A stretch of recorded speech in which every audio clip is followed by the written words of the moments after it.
Sourate 18, la grotte. Au nom de Dieu, le tout miséricordieux, le très miséricordieux.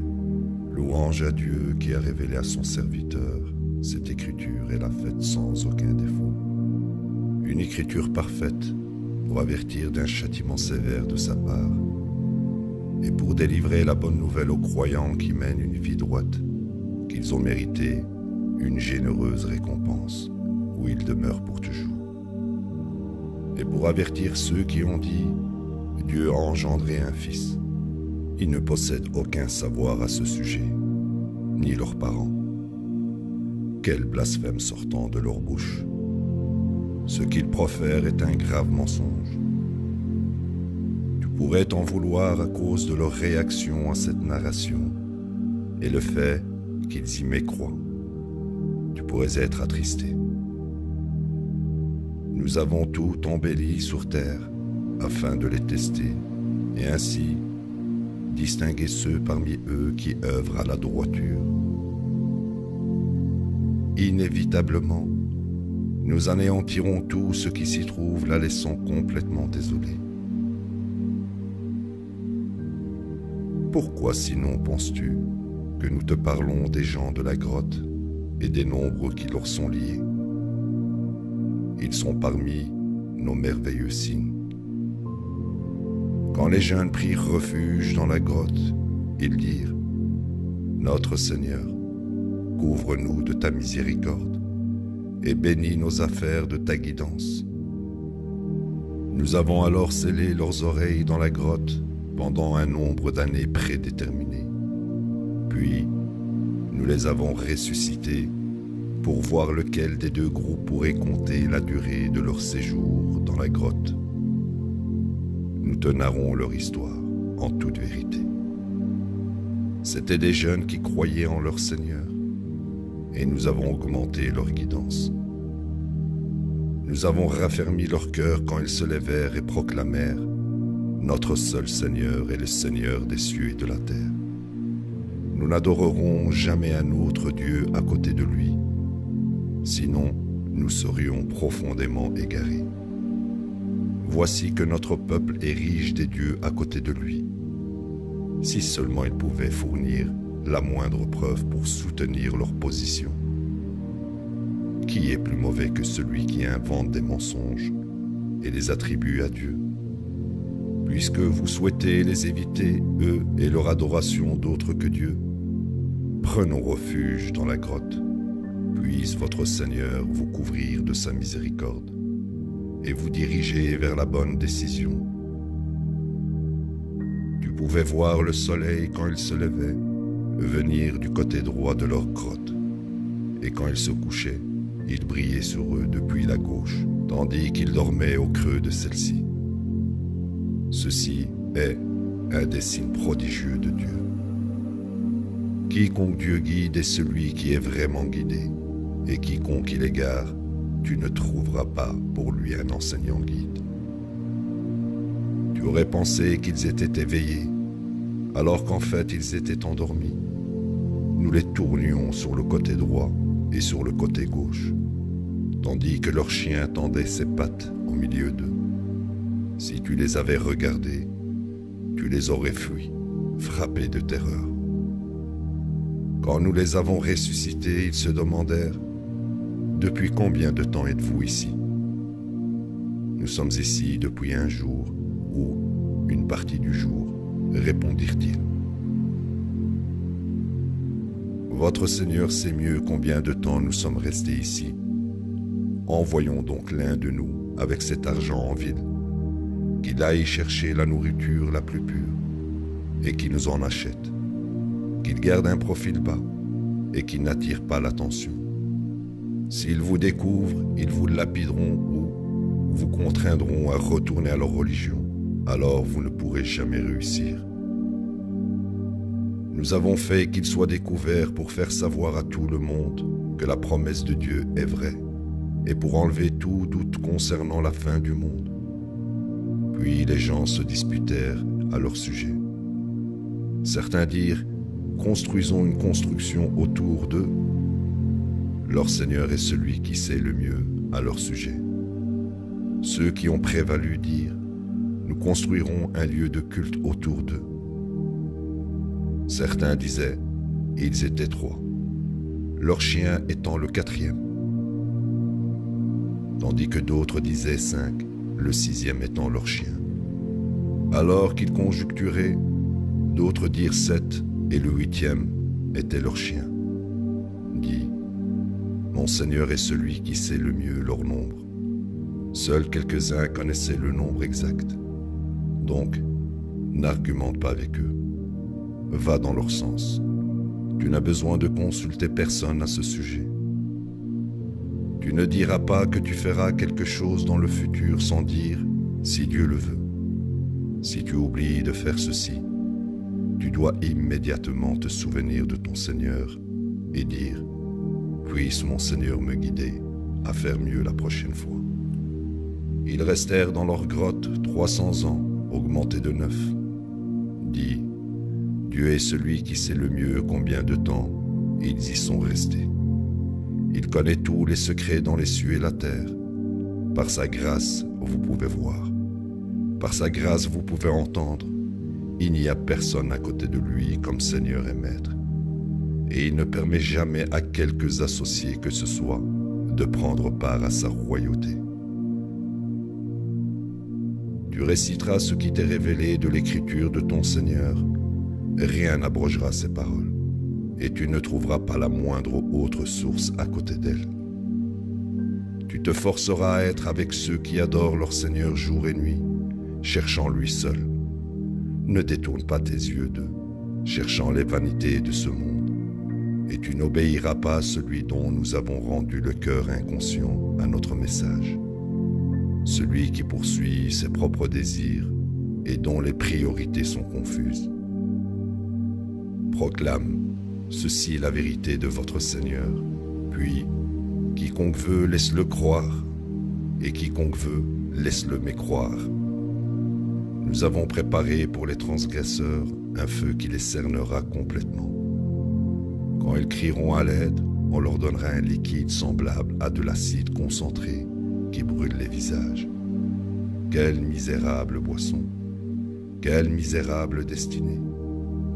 Quant à ceux qui croient et mènent une vie droite, nous n'échouons jamais à récompenser ceux qui œuvrent à la droiture. Ils ont mérité les jardins d'Éden, où des rivières ruissellent.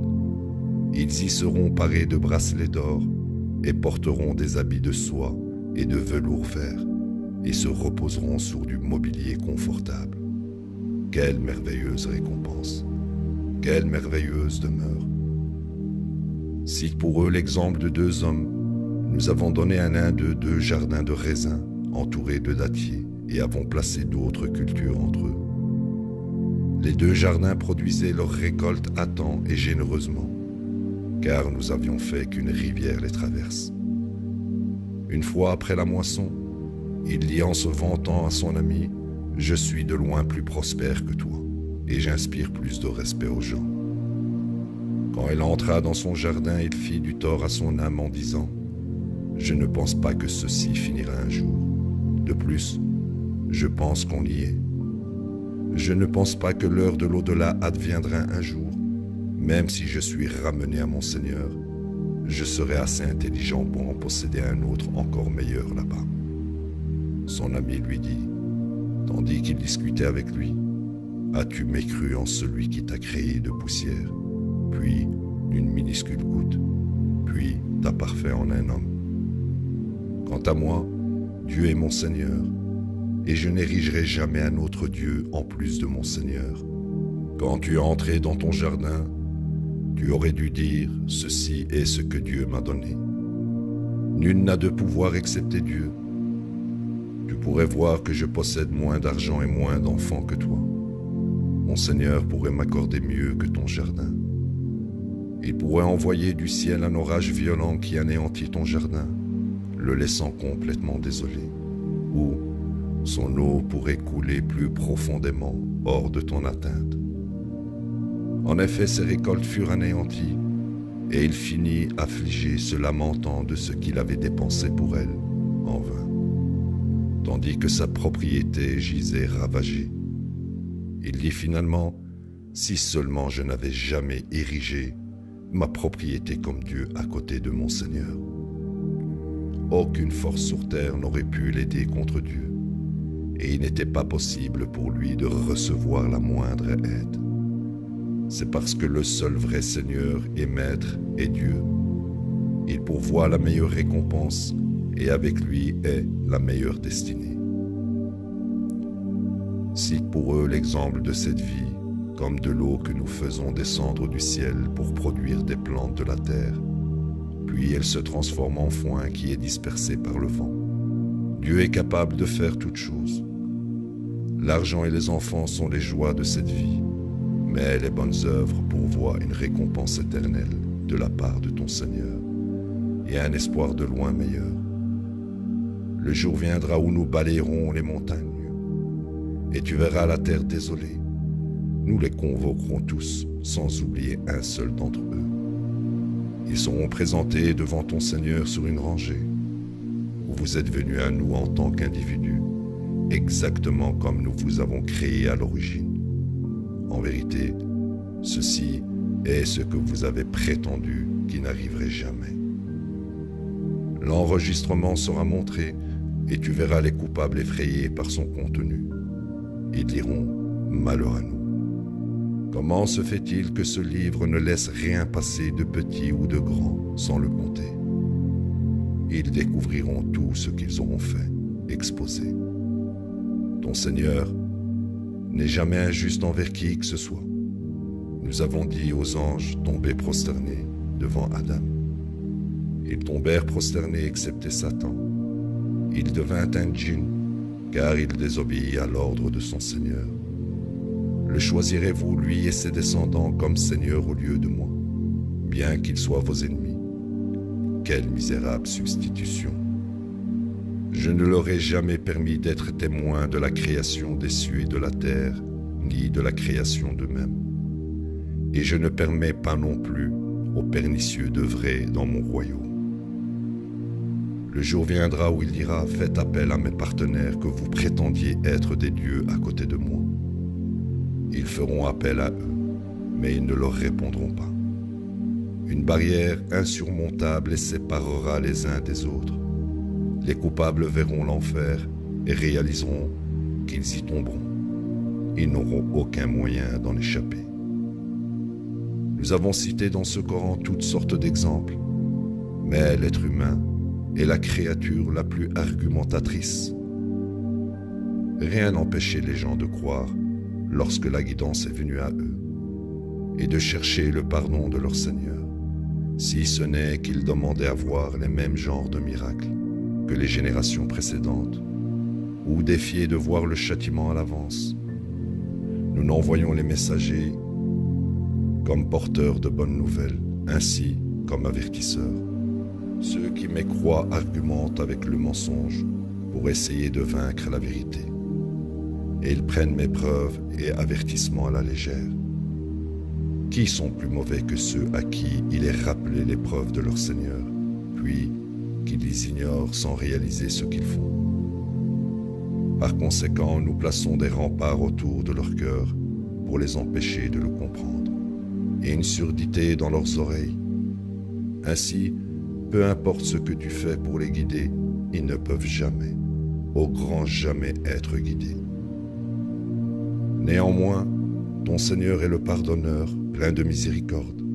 S'il leur demandait des comptes pour leurs actes, il les anéantirait sur le champ. Au lieu de cela, il leur donne un répit jusqu'à un moment précis, prédéterminé. Puis, ils ne peuvent jamais s'échapper. Bien des communautés nous avons anéanties à cause de leur transgression. Nous avons désigné un moment précis pour leur anéantissement. Moïse dit à son serviteur, « Je ne me reposerai pas jusqu'à ce que j'atteigne l'endroit où les deux rivières se rencontrent, peu importe le temps que cela prendra. » Quand ils atteignirent l'endroit où elles se rencontraient, ils oublièrent leur poisson, et ce dernier retrouva son chemin vers la rivière furtivement. Après avoir dépassé cet endroit, il dit à son serviteur, « Déjeunons. » Tout ce voyage nous a complètement épuisés. Il dit, est-ce que tu te souviens, quand nous nous sommes assis, près du rocher là derrière, je n'ai pas fait attention aux poissons. C'était le diable qui me l'a fait oublier. Et il a retrouvé son chemin vers la rivière, étrangement. Moïse dit, c'est le lieu que nous cherchions. Ils revinrent sur leurs pas en suivant leurs traces. Ils trouvèrent un de nos serviteurs que nous avons béni de la miséricorde et dont nous avons comblé de notre propre savoir. Moïse lui dit, est-ce que je peux te suivre pour que tu puisses m'enseigner une partie du savoir et de la guidance dont tu as été comblé? Il dit, tu ne peux pas supporter d'être avec moi. Comment peux-tu supporter ce que tu ne comprends pas? Il dit, tu me trouveras, si Dieu le veut, patient. Je ne désobéirai à aucun ordre que tu me donneras. Il dit, si tu me suis, alors tu ne me questionneras sur rien, à moins que je ne choisisse de t'en parler. Alors ils partirent. Quand ils montèrent à bord d'un bateau, il fit un trou. Il dit, y as-tu fait un trou pour noyer ces gens? Tu as commis quelque chose de terrible. Il dit, n'ai-je pas dit que tu ne peux pas supporter d'être avec moi? Il dit, je suis désolé, ne me punis pas pour ma tendance à oublier, ne sois pas trop dur avec moi. Alors ils partirent. Quand ils rencontrèrent un jeune garçon, ils le tuèrent. Il dit, pourquoi as-tu tué une âme si innocente qui n'a pas tué une autre âme? Tu as commis quelque chose d'horrible.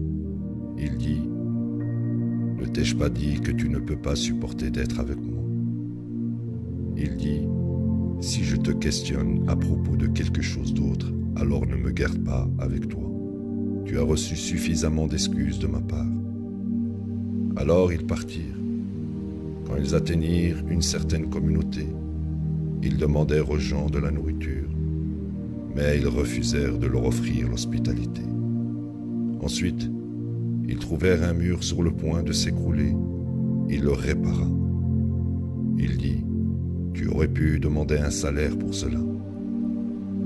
Il dit, maintenant nous devons nous séparer. Mais je vais t'expliquer tout ce que tu ne pouvais pas supporter. Quant au bateau, il appartenait à des pêcheurs pauvres, et je voulais le rendre défectueux. Il y avait un roi après eux, qui confisquait tout bateau de force. Quant au garçon, ses parents étaient de bons croyants, et nous avons vu qu'il allait les accabler par sa transgression et sa mécréance. Nous avons voulu que ton Seigneur le remplace par un autre fils, un qui soit meilleur en droiture et en gentillesse. Quant au mur, il appartenait à 2 garçons orphelins dans la ville. En dessous, il y avait un trésor qui leur appartenait, parce que leur père était un homme droit. Ton Seigneur voulait qu'ils grandissent et atteignent leur pleine force, puis qu'ils extraient leur trésor. Telle est la miséricorde de ton Seigneur. Je n'ai rien fait de tout cela de ma propre volonté. Ceci est l'explication des choses que tu ne pouvais pas supporter. Il te questionne à propos de Dhul Qarnayn. Dis, je vais vous narrer un peu de son histoire. Nous lui avons accordé de l'autorité sur terre et l'avons pourvu de toutes sortes de moyens. Puis, il poursuivit une voie. Quand il atteignit l'extrême ouest, il trouva que le soleil se couchait dans un vaste océan. Il y trouva des gens. Nous avons dit, ô Dhul Qarnayn, tu peux gouverner comme tu le souhaites, soit punir, soit être gentil envers eux. Il dit, quant à ceux qui transgressent, nous les punirons. Puis, quand ils le retourneront à leur Seigneur, il les condamnera à un châtiment plus grand. Quant à ceux qui croient et mènent une vie droite, ils reçoivent une bonne récompense. Nous les traiterons avec gentillesse. Puis il poursuivit une autre voie. Quand il atteignit l'extrême est, il trouva que le soleil se levait sur des gens qui n'avaient rien pour s'en abriter. Naturellement, nous étions pleinement conscients de tout ce qu'il découvrit. Il poursuivit ensuite une autre voie. Quand il atteignit la vallée entre deux falaises, il trouva un peuple dont la langue était à peine compréhensible. Ils dirent « Ô Dhul-Qarnayn, Gog et Magog sont des corrupteurs de la terre. Pouvons-nous te payer pour créer une barrière entre nous et eux ?» Il dit « Mon Seigneur m'a donné de grands bienfaits. Si vous coopérez avec moi, je construirai un barrage entre vous et eux. Apportez-moi des masses de fer. » Dès qu'il eut rempli l'espace entre les deux falaises, il dit « Soufflez. » Dès que cela devint chaud et incandescent, il dit « Aidez-moi à verser du goudron sur le dessus. » Ainsi il ne pouvait pas y grimper, et il ne pouvait pas y faire de trou non plus. Il dit « Ceci est une miséricorde de mon Seigneur. Quand la prophétie de mon Seigneur adviendra, il fera s'effondrer le barrage. La prophétie de mon Seigneur est vérité.